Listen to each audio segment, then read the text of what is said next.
Assalamualaikum warahmatullahi wabarakatuh. Perkenalkan, kami dari kelompok 5 ingin mempresentasikan hasil diskusi kami, yaitu penerapan prinsip Grand Chemistry yang beranggota 1. Arina Nursofi dengan NIM 08. Yang kedua, Zidan Hafiz dengan NIM 15. Yang ketiga, Jihan Timur dengan NIM 39, yang keempat Mukhlis Abdul Latif dengan NIM 41, yang kelima Jonathan dengan NIM 45. Bisa di next.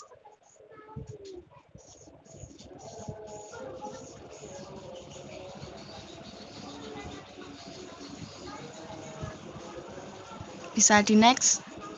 Selanjutnya yaitu pengertian Green Chemistry. Green Chemistry merupakan bidang kimia yang berfokus pada pencegahan polusi yang didasarkan pada pendekatan yang bertujuan untuk mengatasi masalah lingkungan, baik dari segi bahan kimia yang dihasilkan, proses maupun tahapan reaksi yang digunakan. Manfaat Green Chemistry yaitu mengusahakan proses-proses kimia yang lebih ekonomis karena biaya produksi dan regulasi yang lebih rendah, efisien dalam penggunaan energi, pengurangan limbah produksi, produk yang lebih aman, perlindungan terhadap kesehatan manusia dan lingkungan, meminimalisir kecelakaan di tempat kerja, dan mendapat keunggulan yang kompetitif atas produk yang dihasilkan. Bisa di next. Selanjutnya ada prinsip Green Chemistry yaitu prevention atau pencegahan. Yang kedua, atom ekonomi atau ekonomi atom. Yang ketiga, less hazardous chemical synthesis. Yang keempat, designing safer chemical. Yang kelima, safer solvents and auxiliaries. Yang ketujuh, design for energy efficiency. Yang ke-8, use of renewable feedstock. Yang ke-8, reduce derivations. Yang ke-9, catalyst. Yang ke-10, design for degradation. Yang ke-11, real-time analysis for pollution prevention. Yang ke-12, inherently safer chemistry for accidents prevention. Bisa di next. Yang pertama yaitu pencegahan. Lebih baik mencegah pembentukan bahan limbah dan atau produk sampingan daripada memproses atau membersihkannya. Prinsip pertama kimia hijau adalah prinsip pencegahan, yaitu prinsip timbulan limbah yang lebih menguntungkan bagi manusia dan lingkungan dan akhirnya lebih murah daripada mengolah limbah. Sintesis senyawa hidrokuinon. Hidrokuinon merupakan senyawa yang digunakan dalam industri seperti fotografi, sinar X di rumah sakit, antioksidan dalam industri karet, penstabil monomer dan cat, sintesis bahan bakar dan parfum. Berikutnya skema sintesis senyawa hidrokunion bisa dilihat pada gambar tersebut. Bisa di next. Selanjutnya akan dibacakan oleh Zidan. Baik, terima kasih untuk Karina. Kemudian tadi kita telah melihat ini ya, yaitu skema sintesis senyawa hidrokuinon. Nah, dari gambar itu dapat kita lihat bahwa skema pembentukan hidrokuinon dari reaksi konvensional ini membutuhkan lebih banyak step dibandingkan dengan metode modern yang hanya mengalami 2 step reaksi. Kemudian pada tahap konvensional benzen ini diasilasi dengan menggunakan senyawa asam nitrat dan asam sulfat. Selanjutnya terbentuk senyawa nitrobenzen. Nitrobenzen ini apabila ditambah asam klorida akan menghasilkan anilinin yang melalui proses nitrasi, kemudian selanjutnya bisa dioksidasi sehingga membentuk benzokuinon dan selanjutnya membentuk hidrokuinon. Kemudian prinsip yang kedua ada ekonomi atomik. Ekonomi atomik ini ada 2 metode. Yang pertama ada metode konvensional dan metode modern. Metode konvensional sendiri merupakan proses atau metode yang keseluruhannya menghasilkan lebih dari 10 kg garam anorganik seperti MnSO4, FeCl2, HCl, dan Na2SO4 di tiap 1 kg hidrokuinon yang terbentuk. Jadi tiap 1 kg hidrokuinon yang terbentuk akan menghasilkan 10 kg ini yang mengandung di antara 4 garam anorganik ini. Kemudian yang kedua ada metode modern. Di metode modern ini dihasilkan beda dengan metode konvensional. Jadi di metode modern ini dihasilkan garam anorganik kurang dari 1 kg di setiap 1 kg hidrokuinon yang terbentuk. Kemudian yang ketiga ada mengurangi pemakaian bahan kimia berbahaya atau toksik. Pada sintetis hidrokuinon tahap konvensional itu menghasilkan senyawa nitrobenzen. Kemudian nitrobenzen ini disiapkan melalui nitrasi benzena dengan campuran asam sulfat pekat, air, dan asam nitrat. Produksi nitrobenzen ini adalah salah satu proses yang paling berbahaya yang dilakukan dalam industri kimia karena keeksotermalannya itu reaksinya di delta H-nya itu ada di nilai min 117 kJ per mol. Nah, selain itu, nitrobenzen diketahui dapat menyebabkan kanker sel darah putih atau yang biasa kita kenal sebagai leukemia di manusia. Dan jika menghisap nitrobenzen dengan kadar yang cukup tinggi dapat menyebabkan kematian. Kemudian yang keempat ada mendesain produk yang ramah lingkungan. Sintesis hidrokuinon ini melalui tahapan modern ini lebih ramah lingkungan karena tahapan reaksinya sedikit. Setelah yang dijelaskan tadi hanya ada 2 reaksi dan tidak menghasilkan senyawa berbahaya atau toksik seperti nitrobenzen yang kita ketahui tadi bisa menyebabkan leukemia dan juga apabila dihisap secara kadar yang cukup tinggi dapat menyebabkan kematian. Selanjutnya akan dilanjutkan oleh Saudara Jian. Baik, terima kasih kepada Saudara Zidan. Selanjutnya yaitu prinsip kelima, meningkatkan penggunaan pelarut dan bahan kimia lain yang tidak berbahaya. Pelarut yang dipilih untuk reaksi yang diberikan tidak boleh mencemari lingkungan atau berbahaya bagi kesehatan manusia. Pada metode konvensional, pelarut yang dipakai yaitu asam sulfat dan asam nitrat. Resiko utama asam sulfat adalah kontak dengan kulit yang menyebabkan luka bakar dan penghirupan aerosol asap.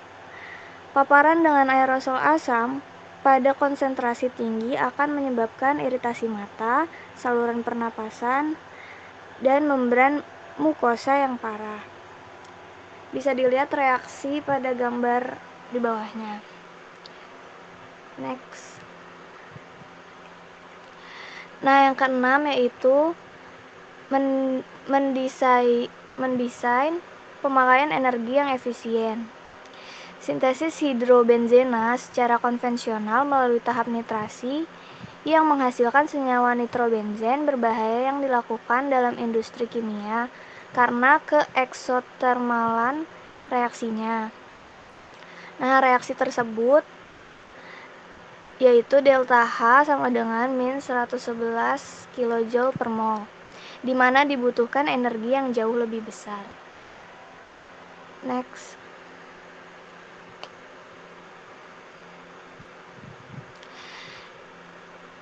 Yang ketujuh yaitu katalis, proses yang lebih modern dari melibatkan autooksidasi dari diisopropibenzena atau diproduksi dengan alkilasi Friedel-Crafts dari benzena yang diikuti pengaturan ulang bis hidroperoksida dengan katalis asam.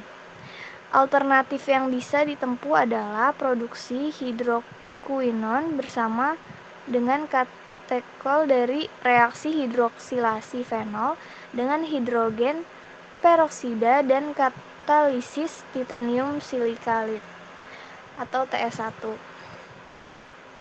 Next.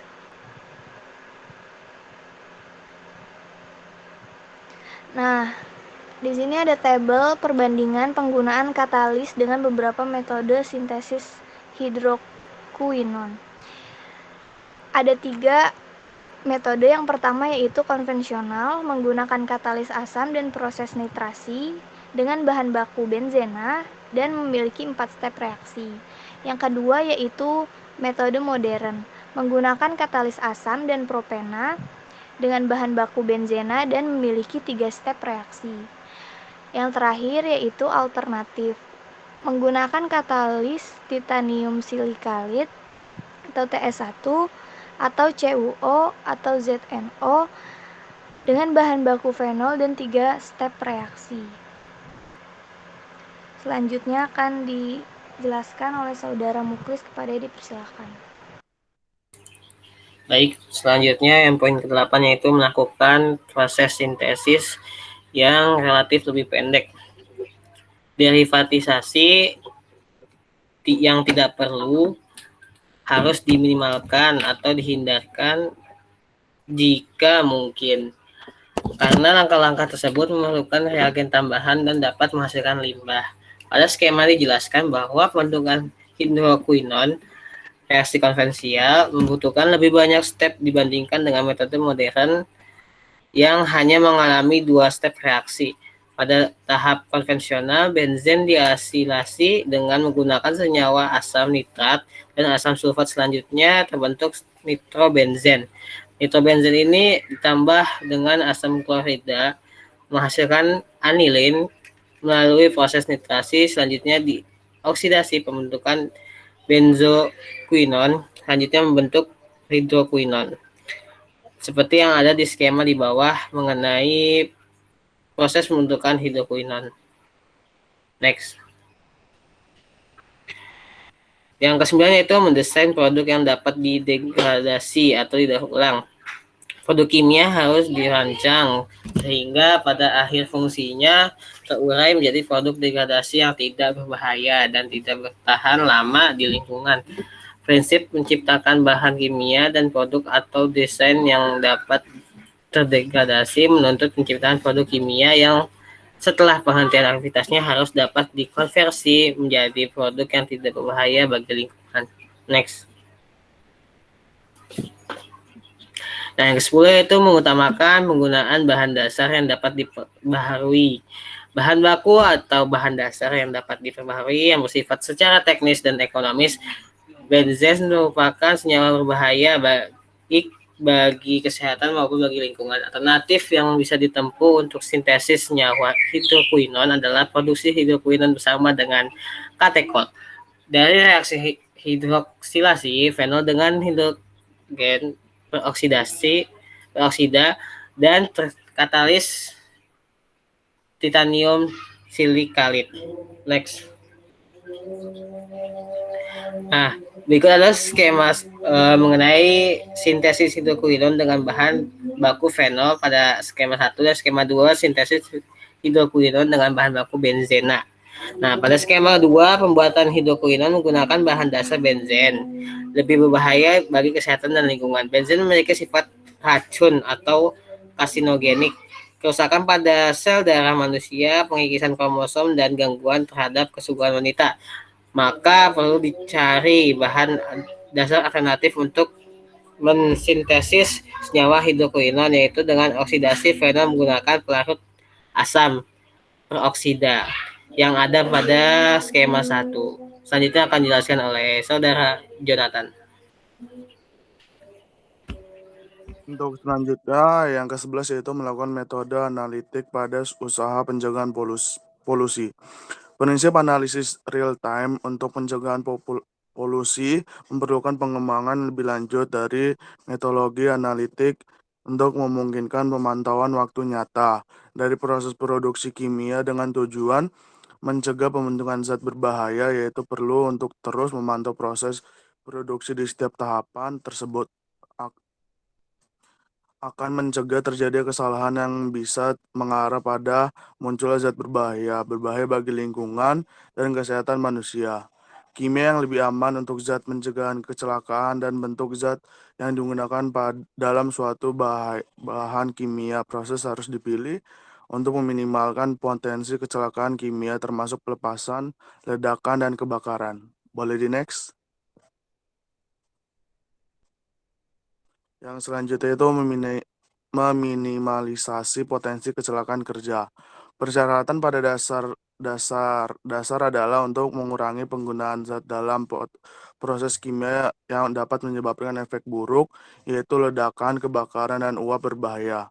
Keselamatan dapat didefinisikan sebagai pengendalian suatu bahaya dengan mencapai tingkat resiko yang dapat diterima dan dicapai pada beberapa tingkat penggunaan alat pelindung diri terendah, kemudian mengikuti tingkat kontrol, administrasi, dan praktek kerja dan menetapkan prosedur yang efektif, memutar tugas kerja, atau adanya penggantian shift kerja, menyesuaikan jadwal kerja sehingga pekerja tidak terlalu terpapar dalam dampak bahan kimia berbahaya. Level kontrol keamanan yang lebih tinggi berikutnya adalah ahli kontrol teknik yang menetapkan penerapan perubahan proses fisik untuk mengurangi kontak dengan bahan kimia yang berbahaya, mengisolasi proses menggunakan metode basah untuk mengurangi pembentukan debu, ventilasi, pencemar, dan tingkat kontrol keamanan tertinggi dicapai dengan menghilangkan ataupun mengganti prosedur dengan alternatif yang lebih aman. Boleh di next. Sekian presentasi dari kami. Jika ada kesalahan ataupun kata-kata yang tidak enak, mohon dimaafkan. Terima kasih.